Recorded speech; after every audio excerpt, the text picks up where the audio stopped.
అనారోగ్యంతో ఉన్న తండ్రి కోసం చావు పుట్టుకల మధ్య కొట్టుమిట్టాడుతున్న ఆ ప్రాణాన్ని కాపాడుకోవడం కోసం ఒక కూతురు అసాధ్యమైన పోరాటానికి సిద్ధమైంది. లోకమంతా తను అబల అని నవ్వినా తను మాత్రం తన తండ్రి కోసం ఒక ఆడపులిలా కుస్తీ బరిలోకి అడుగుపెట్టింది. ఆ తరువాత అక్కడ జరిగిన దృశ్యం చూసి ఊరి జనమంతా నోరెళ్లబెట్టారు. అసలక్కడ ఏం జరిగింది అని తెలుసుకునే ముందు ఈ వీడియోని చివరి వరకు చూసి నచ్చితే గనక తప్పకుండా లైక్ చేయండి. అలాగే ఛానల్ని సబ్స్క్రైబ్ చేసి పక్కనే ఉన్న బెల్ ఐకాన్ని క్లిక్ చేస్తే మేము ఏ వీడియో పెట్టినా కూడా మీకు వెంటనే నోటిఫికేషన్ ద్వారా మీ మొబైల్కి వస్తుంది. ఇక వీడియోలోకి వెళ్ళిపోదాం పదండి. అక్కడ వాతావరణం దడ పుట్టిస్తోంది. అనౌన్సర్ మైక్లో గట్టిగా అరుస్తున్నాడు. కుస్తీ పోటీ మొదలవ్వబోతోంది. ఈ బరిలో రుద్ర ఠాకూర్ను ఢీకొట్టే మొగాడు ఈ ఊళ్ళో ఎవరైనా ఉన్నాడా అని అడుగుతున్నాడు. అక్కడున్న జనం గుసగుసలాడుకుంటున్నారు. అబ్బా, రుద్రని ఓడించడం ఎవరి తరం? వాడు మనిషి కాదు, ఒక సుడిగాలి. ఎంతోమంది దిగ్గజాల్లాంటి యోధులొచ్చారు. అందరూ మట్టి కరిచి వెళ్లారు. ఈ సింహాన్ని ఎదిరించే దమ్ము ఎవరికుంటుంది? రుద్ర ఠాకూర్, రుద్ర ఠాకూర్, రుద్ర ఠాకూర్ అంటూ జనం పిచ్చెక్కిపోయి అతని పేరును జపిస్తున్నారు. పోటీ మొదలవ్వక ముందే గెలుపు ఎవరిదో అందరికీ తెలిసిపోయింది. సరిగ్గా అప్పుడే ఆ గుంపులో నుంచి ఒక ధైర్యమైన గొంతు వినిపించింది. నేను పోటీ పడతాను, అతనితో నేను తలపడతాను అని ఒక అమ్మాయి గట్టిగా అరిచింది. అందరూ ఒక్కసారిగా షాక్ అయ్యారు. రుద్ర ఠాకూర్ నెమ్మదిగా వెనక్కి తిరిగి చూసి పగలబడి నవ్వాడు. నువ్వా? నాతో నువ్వు పోటీ పడతావా? పెద్ద పెద్ద మగ యోధులే నా ముందు నిలబడలేకపోయారు. నువ్వో చిన్నపిల్లవు, ఒక ఆడదానివి, ఏం చేస్తావు అని హేళన చేశాడు. కానీ ఆ అమ్మాయి కళ్ళలో భయం లేదు. నేను ఇక్కడికి కేవలం ఓడిపోవడానికి రాలేదు, గెలిచి చూపించడానికి వచ్చాను, పోరాటానికి సిద్ధం అని గర్జించింది.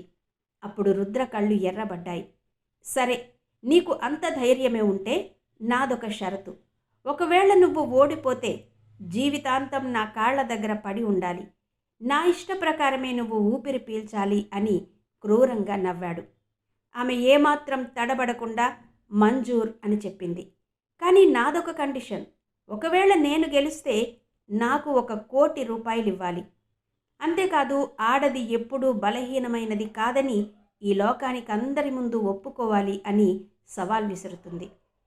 తన తండ్రి వైద్యం కోసం 1,00,00,000 రూపాయలు సంపాదించాలనే లక్ష్యంతో ఆర్య ఇంత పెద్ద సాహసం చేస్తోంది.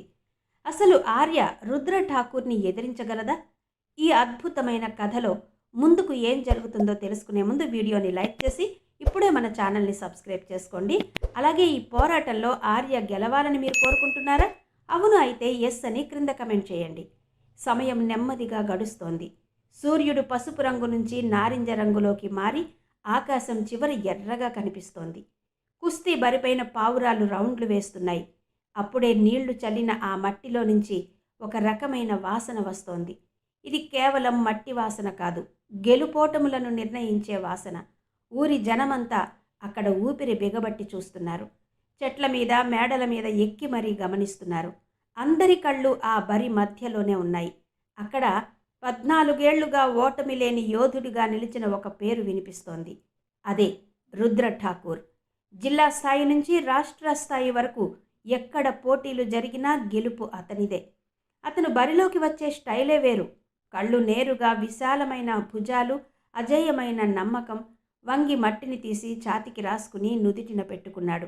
రుద్ర ఠాకూర్ కుస్తీ బరిలోకి అడుగు పెడుతుంటే అప్పుడే ఆ మట్టిలో మెల్లగా అడుగులు వేస్తూ తల ఎత్తి వెడల్పైన భుజాలతో ఎంతో ఆత్మవిశ్వాసంతో కనిపిస్తున్నాడు. అనౌన్సర్ మైక్ పట్టుకోగానే లౌడ్ స్పీకర్లో అతని గొంతు కాస్త గరుకుగా, బరువుగా వినిపించింది. వినండి గ్రామస్తులారా, ఇవాల్టి కుస్తీ పోటీ చాలా ప్రత్యేకం. ఇది కేవలం గౌరవానికి సంబంధించిన విషయం మాత్రమే కాదు, దీని వెనుక భారీ నగదు బహుమతి కూడా ఉంది అని చెప్పగానే జనం ఇంకా దగ్గరగా వచ్చారు. ఎవరైతే రుద్ర ఠాకూర్ను ఓడిస్తారో వారికి అక్షరాల 1,00,00,000 రూపాయలు బహుమతిగా లభిస్తాయి అనగానే అక్కడ ఒక్క నిమిషం నిశ్శబ్దం అలముకుంది. గాలి కూడా ఆగిపోయిందా అన్నట్టుగా ఉంది. ఆ తర్వాత ఒకటే కలకలం మొదలైంది. ఏంటి, 1,00,00,000 రూపాయలా అని అందరూ ఆశ్చర్యపోయారు. నిజానికి ఆ ఊరి జనానికి 1,00,00,000 రూపాయలు అనేది కేవలం ఒక సంఖ్య కాదు, అది వారి ఊహకు అందనంత పెద్ద మొత్తం. నగరం నుంచి వచ్చిన ఒక పెద్ద వ్యాపారి తన కంపెనీ ప్రచారం కోసం ఈ పోటీని ఏర్పాటు చేశాడు. అతని ఆలోచన ఏంటంటే, రుద్ర ఓడిపోయిన వార్తే, గెలిచిన వార్తే, కానీ గ్రామస్తులకి మాత్రం ఇది ఒక పెద్ద పరీక్ష. మొదటి యోధుడొచ్చాడు. వాడు చాలా బలంగా భారీ కాయంతో ఉన్నాడు. జనం కూడా వీడు కనీసం కాసేపైనా నిలబడతాడేమో అని అనుకున్నారు. కానీ రుద్ర ఒక్కసారిగా అతని చొక్కా పట్టుకుని శరీరాన్ని సగానికి వంచి బరువును మారుస్తూ గట్టిగా నేలకు కొట్టాడు. మట్టి ఒక్కసారిగా పైకి లేచింది. 2 సెకన్ల మౌనం తర్వాత రుద్ర గంభీరంగా అడిగాడు, తర్వాత ఎవరు? రెండోవాడొచ్చాడు. వాడి కళ్ళలో ఏదో సాధించాలనే కసి కనిపిస్తోంది. వాడు 2-3 ఎత్తులు వేసి రుద్రను తికమక పెట్టాలని చూశాడు. జనం కూడా ఈసారి ఏమైనా మారుతుందేమో అని ఆశగా ఎదురు చూశారు. కానీ రుద్ర వాడి ఎత్తుగడను ముందే కనిపెట్టాడు. కుడివైపు నుంచి తప్పుడు ఎత్తు వేసి ఎడమవైపు నుంచి గట్టి దెబ్బ కొట్టాడు. వాడు మోకాళ్ల మీద పడిపోతూ త్రుటిలో తప్పించుకున్నాడు. కానీ రుద్ర భుజంతో ఒక్క తోపు తొయ్యగానే వాడి ఆట ముగిసిపోయింది. తర్వాత ఎవరు అని మళ్ళీ అడిగాడు. మూడోవాడొచ్చాడు. ఈసారి జనం కొంచెం ఆశతో చూశారు. కానీ 4 నిమిషాల తర్వాత వాడు కూడా స్పృహ తప్పి పడిపోయాడు. కుస్తీ బరిలో ఇప్పుడు ఒక పద్ధతి కనిపిస్తోంది. రుద్ర ఊపిరి తీసుకోవడంలో కూడా ఒక రిథం ఉంది. 2 సార్లు గట్టిగా ఊపిరి తీసుకుంటాడు. భుజాలను ఒకసారి ఆడిస్తాడు. ఆ వెంటనే నేరుగా దాడి చేస్తాడు. అతని శరీరం ఇప్పుడు ఒక మెషిన్లా మారిపోయింది. నిరంతర సాధన అతన్ని అలా తయారు చేసింది. ప్రతి ఎత్తుగడ, ప్రతి పట్టు అతను ఆలోచించే లోపే జరిగిపోతున్నాయి. ₹1,00,00,000 ప్రకటన కేవలం మాటలు మాత్రమేనని, రుద్రను ఓడించడం దాదాపు అసాధ్యమని జనం మెల్లగా అర్థం చేసుకోవడం మొదలుపెట్టారు. కానీ మనుషుల మనస్తత్వం ఎలా ఉంటుందంటే, బహుమతి ఎంత పెద్దగా ఉంటే కలలు కూడా అంతే పెద్దగా ఉంటాయి. చౌరస్తాలో టీ అమ్ముకునేవాడు ఏమంటున్నాడంటే, ₹1,00,00,000 దొరికితే సిటీలో ఒక పెద్ద షాప్ పెట్టుకుంటా అని. ఒక యువకుడు తన స్నేహితుడితో అన్నాడు, ఒక్క దెబ్బ కరెక్ట్గా తగిలితే చాలరా, లైఫ్ సెట్ అయిపోద్ది అని. అది విన్న ఒక ముసలాయన కర్ర మీద వంగుతూ ఇలా అన్నాడు, నాయన, దెబ్బలు కొట్టే ముందు ఒంట్లో సత్తు ఉండాలి. ఆ శక్తి సంపాదించడానికి ఏళ్లు పడుతుంది అని. బరి ఒక మూలలో స్పాన్సర్ టేబుల్ ఉంది. దాని మీద నోట్లతో నిండిన ఒక పెద్ద బ్యాగ్ ఉంది. సూర్యుడు మెల్లమెల్లగా అస్తమిస్తున్నాడు. కానీ కుస్తీ పోటీలో వేడి మాత్రం పెరుగుతూనే ఉంది. రుద్ర 5వ విజయాన్ని కూడా తన ఖాతాలో వేసుకున్నాడు. అతని ఛాతీపై చెమట మెరుస్తోంది. ఊపిరి వేగంగా ఉన్నా అదుపులోనే ఉంది. కళ్ళలో మాత్రం అదే ధీమా. అతను మళ్ళీ అడిగాడు, నెక్స్ట్ ఎవరు అని. ఈసారి అతని గొంతులో స్వల్ప గర్వం, కాస్త అలసట రెండూ కనిపిస్తున్నాయి. జనం ఒకరి ముఖం ఒకరు చూసుకుంటున్నారు. ఎవరూ ముందుకు రావడం లేదు. ₹1,00,00,000 కల అందరికీ ఉంది. కానీ రుద్ర ముందు నిలబడే ధైర్యం మాత్రం ఎవరికీ రావడం లేదు. డప్పుల శబ్దం మెల్లగా తగ్గుతోంది. సూర్యుడు అస్తమించే సమయం వచ్చేసింది. ఆకాశం ఎర్రగా మారిపోయింది. అనౌన్సర్ మళ్ళీ మైక్ తీసుకున్నాడు. రుద్రకు సవాల్ విసిరేవారు ఇంకా ఎవరైనా ఉన్నారా అని అడిగాడు. ఇంకెవరైనా ఉన్నారా? రుద్రకు సవాల్ విసిరే ధైర్యం ఉన్నవారు? అనౌన్సర్ అడిగిన ప్రశ్నకు అక్కడ నిశ్శబ్దం తప్ప సమాధానం లేదు. కేవలం పావురాల రెక్కల చప్పుడు, తడిమట్టి నుండి వస్తున్న వాసన మాత్రమే వినిపిస్తున్నాయి. రుద్ర తన చేతులను దులుపుకున్నాడు. అంటే ఇంతేనా అన్నట్టుగా ఆ కుస్తీ బరి చుట్టూ ఒక్కసారి చూశాడు. అక్కడున్న ప్రతి కన్ను తన వైపే చూస్తోంది. అందరి చూపుల భారాన్ని మోయడం అతనికి అలవాటే. కానీ ఇవాళ ఎందుకో తెలీదు, ఎవరో ఒకరి కళ్ళు తనని తీక్షణంగా గమనిస్తున్నట్టు అనిపిస్తోంది. ఇప్పటిదాకా ముందుకు రాని ఆ చూపు తనను వెన్నాడుతోంది. సాయంత్రం ఎరుపు రంగు ఇంకా గాఢంగా మారింది. బరి సిద్ధంగా ఉంది. జనం సిద్ధంగా ఉన్నారు. బహుమతి కూడా సిద్ధంగా ఉంది. కేవలం ఒక కొత్త కథ మొదలవ్వడమే మిగిలి ఉంది. ఊరి చివర ఎప్పుడైతే పక్కా రోడ్డు ముగిసి మట్టిదారి మొదలవుతుందో అక్కడ ఒక పాత రేకుల షెడ్డు ఉంది. గాలి వీచినప్పుడల్లా ఆ రేకులు మెల్లగా చప్పుడు చేస్తూ కదులుతుంటాయి. ఆ ఇంటి బయట ఒక పాత చేతి పంపు ఉంది. దాని పక్కనే విరిగిపోయిన కుర్చీ. అక్కడే ఆర్య ఉంటుంది. ఆమె రోజు సూర్యుడు రాకముందే మొదలవుతుంది. 5 గంటలకి అలారం అవసరం లేదు. బాధ్యతే తనను తట్టి లేపుతుంది. ఆమె నిశ్శబ్దంగా లేచి నీళ్ల బకెట్ పట్టుకుని పంపు దగ్గరకు వెళుతుంది. ఆ పంపు హ్యాండిల్ పట్టుకోగానే ఆమె మణికట్టు మీద నరాలు ఉబ్బుతాయి. చలిగాలుల్లో కూడా ఆమె పట్టు చాలా బలంగా ఉంటుంది. నీళ్లు బకెట్లో పడుతుంటే ఆమె శ్వాస కూడా ఒక క్రమ పద్ధతిలో వస్తుంది. తర్వాత ఆమె లోపలకు వెళుతుంది. ఒక చిన్న గది, పాత మంచం, చెక్క అల్మరా, గోడకు తగిలించిన ఒక ఫోటో. ఆ ఫోటోలో ఒక మహిళ ఉంది. మెడలో పతకం, కళ్ళలో మెరుపు, చేతిలో మట్టి. ఆమె మరెవరో కాదు, ఆర్య తల్లి శాలిని. ఆ ఫోటో కింద మంచం మీద ఆర్య తండ్రి దేవేంద్ర పడుకుని ఉన్నారు. ఆయన ఒకప్పుడు కూలీగా పనిచేసేవారు. రోజంతా ఇటుకలు మొయ్యడం, సిమెంటు కలపడం చేసేవారు. కానీ ఒకరోజు భవనం పైనుంచి కింద పడిపోయారు. ప్రాణం మిగిలింది, కానీ వెన్నెముక దెబ్బతింది. ఇప్పుడు ఆయన శ్వాస చాలా బలహీనంగా ఆగి ఆగి వస్తుంది. ప్రతిరోజు పొద్దున్నే ఆర్య ఆయనకు మందులిస్తుంది, నీళ్లు తాగిస్తుంది, తల కింద దిండు సర్ది ఆరోగ్యం గురించి అడుగుతుంది. నాన్నగారు, ఇవాళ ఆరోగ్యం ఎలా ఉంది అని అడిగితే, బతికున్నాను అని ఆయన నుంచి దీనమైన సమాధానం వస్తుంది. 3 నెలల క్రితమే డాక్టర్లు ఆపరేషన్ చేయాలని చెప్పారు. ఆలస్యమైతే ప్రమాదం పెరుగుతుందని హెచ్చరించారు. దానికి కావలసిన ఖర్చు అక్షరాల 50 లక్షల రూపాయల పైనే. ఈ మాట విన్నప్పుడు ఆర్య నవ్వడానికి ప్రయత్నిస్తూ, డాక్టర్ గారు, 5,000లో ఏమైనా పని అవుతుందా అని అడిగింది. డాక్టర్ ఫైలు మూసేసి మౌనంగా ఉండిపోయారు. ఆ రాత్రి ఆర్య తన తల్లి ఫోటో పట్టుకుని ఒంటరిగా కన్నీళ్లు పెట్టుకుంది. ఆర్య తల్లి శాలిని కేవలం ఒక తల్లి మాత్రమే కాదు, ఆమె ఒక గొప్ప కథ. జిల్లా స్థాయిలో 3 సార్లు వరుసగా కుస్తీ ఛాంపియన్. ఆమె ఎత్తుగడలు వేరుగా ఉండేవి. కేవలం శారీరక బలంతో కాకుండా తెలివితేటలతో, సమతుల్యతతో పోరాడేది. ఆడపిల్ల అయి ఉండి మగవారిని మట్టి కరిపిస్తుందని ఊరంతా చెప్పుకునేవారు. కానీ ఒక ఫైనల్ పోటీలో అంతా మారిపోయింది. ఒక పొరపాటు వల్ల ప్రత్యర్థి బరువు తప్పుడు కోణంలో వెన్నెముక మీద పడింది. వైద్యం చాలా ఖరీదైనది కావడంతో ఆమె ఆరోగ్యం పూర్తిగా కుదుటపడలేదు. మట్టి అంటే ఆమెకు ప్రాణం. కానీ అదే మట్టి ఆమె శరీరాన్ని విరిచేసింది. ఆర్య అప్పుడు చాలా చిన్నపిల్ల. హాస్పిటల్ గదులను, తల్లి పడుతున్న వేదనను కళ్ళారా చూసింది. ఆ రోజు నుంచి దేవేంద్ర ఒక ఒట్టు వేసుకున్నాడు.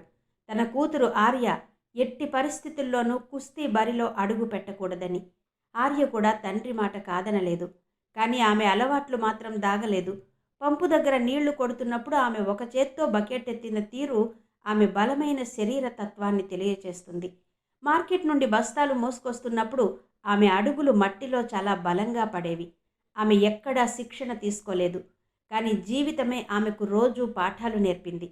ఆమె ఎక్కడా శిక్షణ తీసుకోలేదు. కానీ అనునిత్యం చేసే కష్టం ఆమెకు తెలియని బలాన్ని ఇచ్చింది. ఇళ్లలో పనిచేయడం, తండ్రిని కనిపెట్టుకుని ఉండడమే ఆమె ప్రపంచం. కానీ ఒకరోజు వీధిలో వినిపించిన అనౌన్స్మెంట్ ఆమె జీవితాన్ని మలుపు తిప్పింది. రుద్ర ఠాకూర్ను ఓడిస్తే ₹1,00,00,000 బహుమతి అని వినగానే ఆర్య అక్కడే ఆగిపోయింది. ₹1,00,00,000. ఆమె మనసులో లెక్కలు మొదలయ్యాయి. తండ్రి ఆపరేషన్కు 50 లక్షలు, మిగతావి మందులకి, ఇంటి మరమ్మతులకి. తండ్రి మళ్ళీ మామూలు మనిషి అవ్వడానికి ఆ డబ్బు ఒక వరంలా కనిపించింది. ఆ రాత్రి ఆర్య తన తల్లి పాత పెట్టెను తెరిచింది. అందులో ఎర్రటి పాత కుస్తీ చున్నీ, పాత పేపర్ కటింగ్స్, ఒక పతకం. ఆ వస్తువులను తాకగానే తల్లి మాటలు ఆమె చెవుల్లో గుంజాయి. ఆర్య, పోరాటం అంటే కేవలం చేతులతో చేసేది కాదు, బుద్ధితో చేసేది. ఎదుటివాడి బలాన్ని ఉపయోగిస్తున్నప్పుడు నువ్వు నేరుగా ఢీకొట్టకు, అతని బలాన్నే తిరిగి అతని మీదకే ప్రయోగించు అని ఆమె తల్లి చెప్పేది. నేను అమ్మాయిని కదా అని ఆర్య అంటే, మట్టికి ఆడా మగ తేడా తెలియదు అని ఆమె తల్లి నొక్కి చెప్పేది. ఆ జ్ఞాపకాలతో ఆర్య కళ్ళు తెరిచింది. మనసులో భయం ఉన్నా తండ్రి కోసం ఏదో ఒకటి చెయ్యాలన్న తపన ఆమెను ముందుకు నడిపించింది. మర్నాడు ఉదయం రుద్ర మళ్ళీ 3 ప్రత్యర్థులను చిత్తు చేయడాన్ని ఆమె దూరం నుంచి గమనించింది. రుద్ర ఎలా దాడి చేస్తున్నాడో, ఎలా ఊపిరి తీసుకుంటున్నాడో నిశితంగా పరిశీలించింది. రుద్ర దాడి చేసేటప్పుడు ముందుగా కుడికాలు వేస్తాడని, ఆ తర్వాత ఎడమ భుజంతో తోస్తాడని ఆమెకు అర్థమైపోయింది. తన తండ్రి ముఖం, హాస్పిటల్ బిల్లులు కళ్ల ముందు కదలాడాయి. గుంపు వెనక నుంచి ఒక్క గంభీరమైన స్వరం వినిపించింది. నేను పోటీ పడతాను. అందరూ వెనక్కి తిరిగి చూశారు. ఒక సన్నటి అమ్మాయి జుట్టు గట్టిగా ముడివేసుకుని కళ్ళలో స్థిరమైన నిశ్చయంతో నిలబడి ఉంది.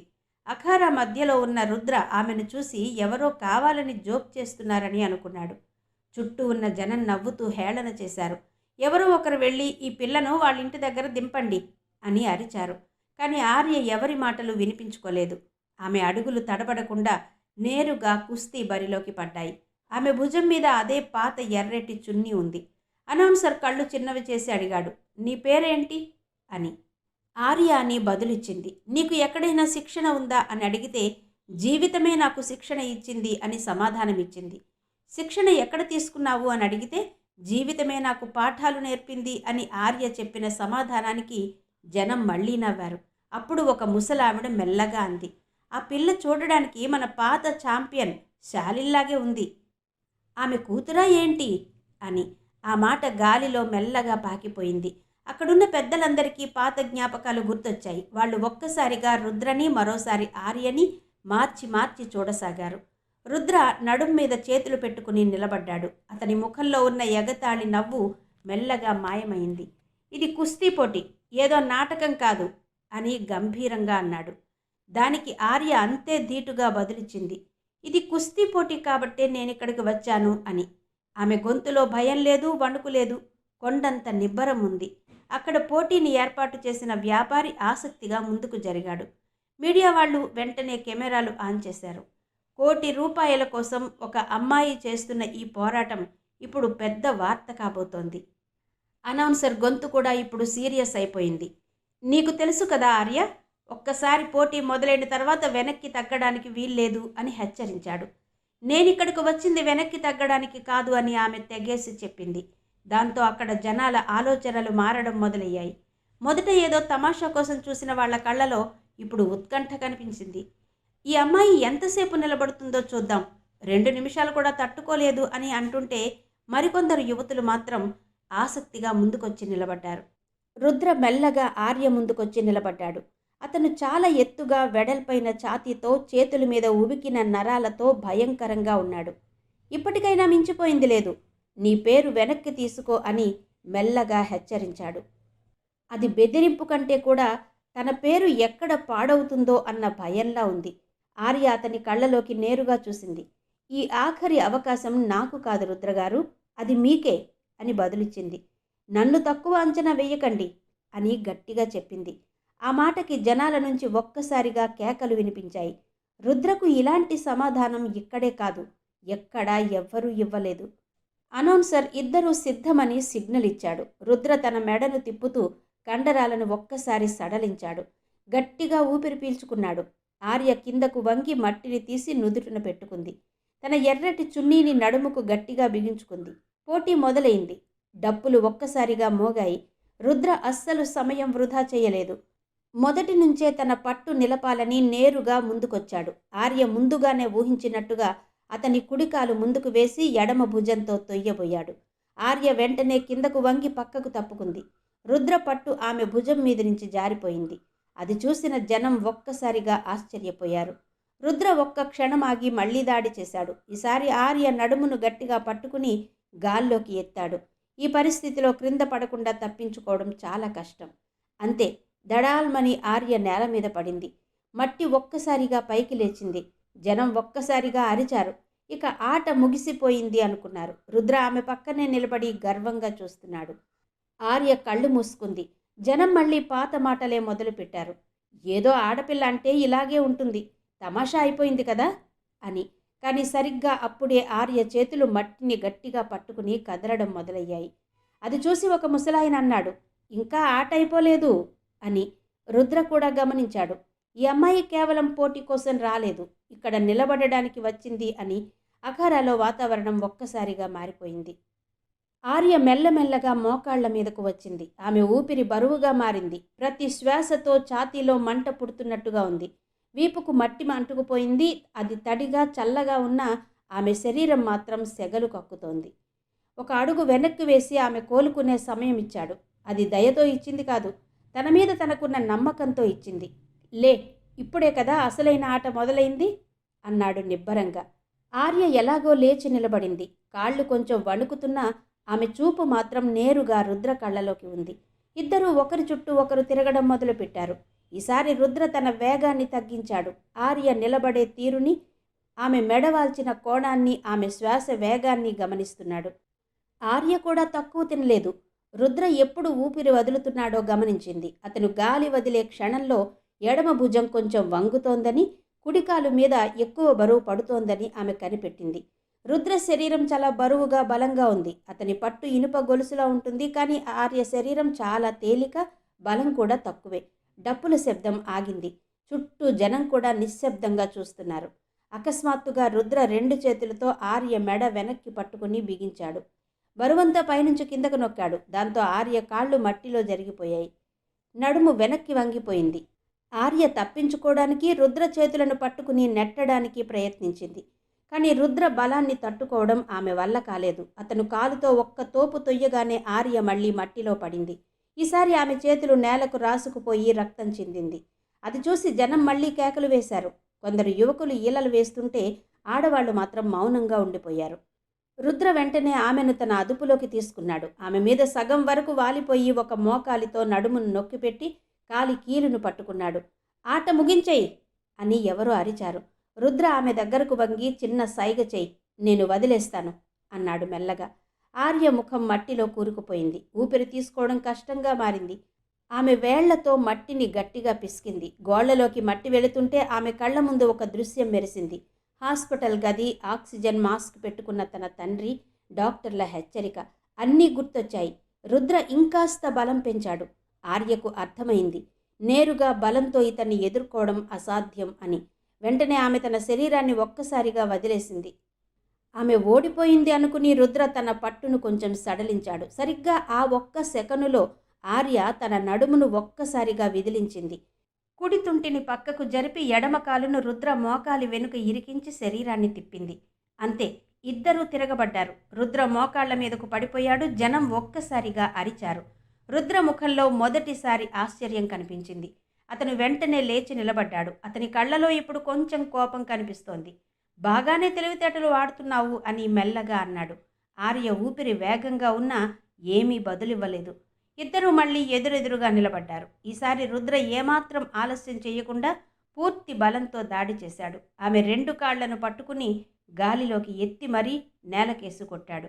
ఆ దెబ్బ చాలా బలంగా తగిలింది. ఆర్యకు శ్వాస అందడం లేదు. ఒక్క క్షణం ఊపిరాగిపోయినంత పని అయింది. రుద్ర వెంటనే పక్క నుంచి పట్టు బిగించాడు. తన ఛాతీతో ఆర్యను అదిమిపెట్టి ఎడమ చేత్తో ఆమె కుడి చేతిని నొక్కేశాడు. ఇది ఆట కాదు అని రుద్ర మళ్ళీ హెచ్చరించాడు. ఆర్య కళ్ళలో నీళ్లు తిరిగాయి. అది నొప్పి వల్ల వచ్చినవి కావచ్చు, లేదా అలసట వల్ల వచ్చినవి కావచ్చు. చుట్టూ ఉన్న జనంలో కొందరు జాలిపడుతుంటే మరికొందరు ఎగతాళి చేస్తున్నారు. ఇంటికి వెళ్ళిపోమ్మా, ఎందుకీ మొండితనం అని ఒకరు అరిచారు. కానీ అక్కడ ఉన్న కొందరు అమ్మాయిల కళ్ళలో మాత్రం ఒక రకమైన మెరుపు కనిపిస్తోంది. రుద్ర పట్టు ఇంకా బిగుస్తోంది. అతని శ్వాసలో వేగం పెరిగింది, కానీ అదుపులోనే ఉన్నాడు. రుద్ర పూర్తిగా బలాన్ని ఉపయోగిస్తున్నప్పుడు 2 సెకన్ల పాటు శ్వాస ఆపుతున్నాడని ఆర్య గమనించింది. సరిగ్గా అదే అతని బలహీనత కావచ్చు అని ఆమెకు అర్థమైంది. జనాల ఆలోచనలు కూడా మారిపోయాయి. ఇప్పుడు ఎవరూ నవ్వడం లేదు. అందరూ చాలా శ్రద్ధగా గమనిస్తున్నారు. ఇక ఈ తమాషా చాలు అని రుద్ర మెల్లగా అన్నాడు. తన భుజాలను సరిచేసుకున్నాడు. ఈసారి అసలైన పోటీ మొదలవ్వబోతోంది. రుద్ర మరియు ఆర్య మళ్ళీ ఎదురెదురుగా నిలబడ్డారు. ఇద్దరి భుజాలు వేగంగా ఆడుతున్నాయి. చూపులు ఒకరిపై ఒకరు స్థిరంగా ఉన్నాయి. రుద్ర చక్రంలా తిరుగుతూ అడుగులు వేయడం మొదలుపెట్టాడు. ఈసారి అతని వేగం మెరుపులా లేదు, చాలా ఆలోచించి వేస్తున్న అడుగుల్లా ఉన్నాయి. ఈ అమ్మాయి నేరుగా ఢీకొట్టకుండా తప్పించుకుంటోంది, తన శ్వాసను అదుపులో ఉంచుకుంటోంది అని రుద్ర ఆమెను పరీక్షిస్తున్నాడు. శిక్షణ లేకుండా ఇవన్నీ చెయ్యడం నీ వల్ల కాదు అని రుద్ర మెల్లగా అన్నాడు. దానికి ఆర్య ఏమీ బదులివ్వలేదు. తన భంగిమని ఇంకాస్త కిందకు దించి కాళ్లను మట్టిలో బలంగా పాతుకుంది. బరువంతా మధ్యలోకి వచ్చేలా నడుమును సులువుగా తిప్పేలా సిద్ధమైంది. అకస్మాత్తుగా రుద్ర ఎడమ భుజంతో దాడి చేస్తున్నట్టు నటించాడు. ఆర్య ఒక్క క్షణం తడబడింది. సరిగ్గా అదే సమయంలో రుద్ర ఆమెను గట్టిగా తోశాడు. ఆర్య వెనక్కి జరిగి మోకాళ్ల మీద పడింది. రుద్ర వెంటనే ఆమె దగ్గరకు చేరుకున్నాడు. ఆమె మెడ వెనుక నుంచి పట్టు బిగించాడు. ఆమెను పూర్తిగా తన అదుపులోకి తీసుకోవడానికి ప్రయత్నిస్తున్నాడు. అతని భారీ శరీరం పైనుంచి ఒత్తిడి పెంచుతోంది. ఆర్య ముఖం దాదాపు మట్టికి అంటుకుపోయింది. ఊపిరి తీసుకోవడం కూడా కష్టమవుతోంది. ఇక అయిపోయింది అని జనం నుంచి అరుపులు వినిపించాయి. రుద్ర పట్టు ఇంకా బిగించాడు. అతని నరాలు ఉప్పి కనిపిస్తున్నాయి. తన శ్వాసను బిగబట్టి పూర్తి బలాన్ని ఉపయోగిస్తున్నాడు. సరిగ్గా ఇదే సమయమని ఆర్యకు అర్థమైంది. రుద్ర తన పూర్తి శక్తిని వాడేటప్పుడు 2 క్షణాల పాటు ఊపిరి ఆపుతాడని ఆమె గమనించింది. వెంటనే ఆమె తన ప్రతిఘటన ఆపేసింది. మెడను పూర్తిగా వదిలేసింది. ఆమె క్రింద పడిపోతుందని రుద్ర అనుకున్నాడు. అందుకే తన పట్టును కొంచెం మార్చాడు. సరిగ్గా ఒక్క క్షణంలోనే ఆర్య కుడి చేయి అతని మణికట్టు లోపలికి వెళ్ళింది. ఎడమ భుజం కింద నుంచి జారింది. శరీరాన్ని సగానికి తిప్పగానే పట్టు విడిపోయింది. రుద్ర సమతుల్యత ఒక్క క్షణం దెబ్బతింది. ఆర్య వెంటనే అతని పక్కకు వచ్చి అతని కుడి కాలును గట్టిగా పట్టుకుంది. అది చూసి జనం ఒక్కసారిగా అరిచారు. రుద్ర వెంటనే స్పందించాడు. తన బరువంతా ఆర్య మీద వేసి నడుము వంచి ఆమె భుజం మీద ఒత్తిడి తెచ్చాడు. ఇది నేరుగా తన బలంతో ఇచ్చిన సమాధానం. ఆర్య కిందకు అణిగిపోతోంది. శ్వాస మళ్లీ వేగమైంది. చేతులు మెల్లగా వణకడం మొదలయ్యాయి. అప్పుడే ఆమెకు తల్లి మాటలు గుర్తొచ్చాయి. నేరుగా బలంతో ఢీకొట్టకు, అతని బలాన్నే అతని మీదకు మళ్లించు అని. ఆర్య పట్టు వదల్లేదు, కానీ నెట్టడం మాత్రం ఆపేసింది. రుద్ర బరువును అంచనా వేసింది. ఆ తర్వాత వెనక నుంచి తన కాలును తిప్పి అతని రెండో కాలును మెల్లగా తగిలించింది. మళ్లీ బ్యాలెన్స్ తప్పింది. రుద్ర మోకాళ్ల మీదకు పడిపోయాడు. ఇప్పుడు ఇద్దరూ కిందనే ఉన్నారు. ముఖాముఖి నిలబడ్డారు. ఇద్దరి శ్వాస వేగంగా ఉంది. రుద్ర కళ్ళలో ఇప్పుడు ఎగతాళి లేదు, కేవలం ఏకాగ్రత మాత్రమే ఉంది. నువ్వు ఆగేలా లేవు అని అతనంటే నేను ఆగలేను అని ఆర్య మొదటిసారి స్పష్టంగా బదులిచ్చింది. ఈ అమ్మాయి ఓడిపోయేలా లేదని రుద్రకు అర్థమైంది. డప్పులు మళ్లీ మోగడం మొదలయ్యాయి. అసలైన సంగ్రామం ఇప్పుడే మొదలవ్వబోతోంది. కేవలం వారి ఊపిరి చప్పుడు మాత్రమే వినిపిస్తోంది. మొదట రుద్ర కదిలాడు. మోకాళ్ల మీద నుంచి లేచి నిలబడ్డాడు. ఆర్య పక్కకు దొర్లి లేవడానికి ప్రయత్నిస్తోంది. రుద్ర ఏమాత్రం ఆలస్యం చేయకుండా ఆమె మెడను పట్టుకుని కిందకు అదుముతున్నాడు. రుద్ర ఒత్తిడి పెంచుతున్నాడు. ఆర్య మోకాళ్ల మీదకు పడిపోయింది. అతను ఆమె చేతిని పట్టుకుని వెనక్కి విరవడానికి ప్రయత్నిస్తున్నాడు. ఆ నొప్పితో ఆర్య కళ్లలో నీళ్లు తిరిగాయి. రుద్ర ఆమె దగ్గరకు వంగి ఇక చాలు, సైగ చెయ్యి అని మెల్లగా అన్నాడు. సరిగ్గా అదే సమయంలో ఆమె కళ్ల ముందు ఎన్నో దృశ్యాలు మెరిశాయి. హాస్పిటల్ గది, డాక్టర్ మాటలు, తండ్రి బలహీనమైన చేతులు, తల్లి గెలిచిన పథకం. అన్నిటికంటే ముఖ్యంగా తల్లి మాటలు గుర్తొచ్చాయి. ఆఖరి పోరాటంలో గెలిచేది శారీరక బలం కాదు, నీ సంకల్పం అని ఆమె తల్లి చెప్పేది. ఆర్య ఒక్కసారిగా తన శరీరాన్ని పూర్తిగా వదిలేసింది. రుద్ర తన శరీరాన్ని గాల్లోకి తిప్పి లేపాలని ఆఖరి ప్రయత్నం చేశాడు. కానీ ఆర్య వెంటనే తన ఎడమ కాలును అతని నడుము పైకి తెచ్చి లాక్ చేసింది. బ్యాలెన్స్ ఇప్పుడు పూర్తిగా ఆమె వైపు ఉంది. రుద్ర భుజం మెల్లమెల్లగా మట్టి వైపు వంగడం మొదలైంది. అనౌన్సర్ గట్టిగా అరుస్తున్నాడు. రుద్ర ఇప్పుడు ఆర్య అదుపులో ఉన్నాడు. 5 సెకండ్లలో అతను బయటపడకపోతే ఓటమి తప్పదు. 1. రుద్ర బలం వాడుతున్నాడు. 2. శ్వాస బరువుగా మారింది. 3. ఆర్య చేతులు వణుకుతున్నాయి. 4. శక్తి చేజారిపోతోంది. 5. రుద్ర భుజం మట్టికి తగిలింది. విజేత ఆర్య. అనౌన్సర్ గొంతు మారుమోగింది. ఒక్క క్షణం నిశ్శబ్దం. ఆ తర్వాత అఖారా అంతా చప్పట్లు, కేకలతో దద్దరిల్లిపోయింది. జనం లేచి నిలబడ్డారు. కొందరి కళ్లలో నీళ్లు తిరిగాయి. మరికొందరు నమ్మలేక చూస్తున్నారు. ఆర్య తన పట్టును వదిలి వెనక్కు జరిగింది. ఆమె శ్వాస ఎంత వేగంగా ఉందంటే నిలబడడం కూడా కష్టంగా ఉంది. రుద్ర మెల్లగా లేచాడు. అతను ఆర్య వైపు చూశాడు. అతని కళ్ళలో ఇప్పుడు గర్వం లేదు, కేవలం నిజం మాత్రమే ఉంది. నువ్వు కేవలం ఈ పోటీని మాత్రమే గెలవలేదు, నన్ను ఓడించి నాకొక పాఠం నేర్పావు అని అతను ప్రశాంతంగా అన్నాడు. అతను జనం వైపు తిరిగి, అందరూ వినండి, ఇవాల్టి నుంచి ఎవరూ కూడా ఆడది బలహీనమైనది అని అనకూడదు అని ప్రకటించాడు. దాంతో చప్పట్లు ఇంకా మిన్నంటాయి. పోటీని ఏర్పాటు చేసిన వ్యక్తి నోట్లతో నిండిన ఆ సంచిని తెచ్చి ఆర్య ముందు పెట్టాడు. ₹1,00,00,000 నగదు. ఆ ₹1,00,00,000 సంచిని చేతిలోకి తీసుకుని ఆర్య ఒక్కసారి వంగి ఆ మట్టిని భక్తితో తాకి కళ్ళకద్దుకుంది. తన ఎర్రటి చున్నీని భుజం మీద సరిచేసుకుని ఎవరితోనూ ఏమీ మాట్లాడకుండా అఖారా నుంచి బయటకు నడిచింది. ఆమె అడుగుల్లో వేగం పెరిగింది. గుండె చప్పుడు వేగమైంది. కళ్ల ముందు కేవలం ఒకటే దృశ్యం, ఎలాగైనా నాన్నను కాపాడుకోవాలి. ఆమె నేరుగా హాస్పిటల్కు చేరుకుంది. డాక్టర్ కనిపించగానే దాదాపు పరిగెత్తుకుంటూ వెళ్ళి ఆయన్ను ఆపేసింది. ఊపిరి సరిగ్గా అందడం లేదు. మాటలు తడబడుతున్నాయి.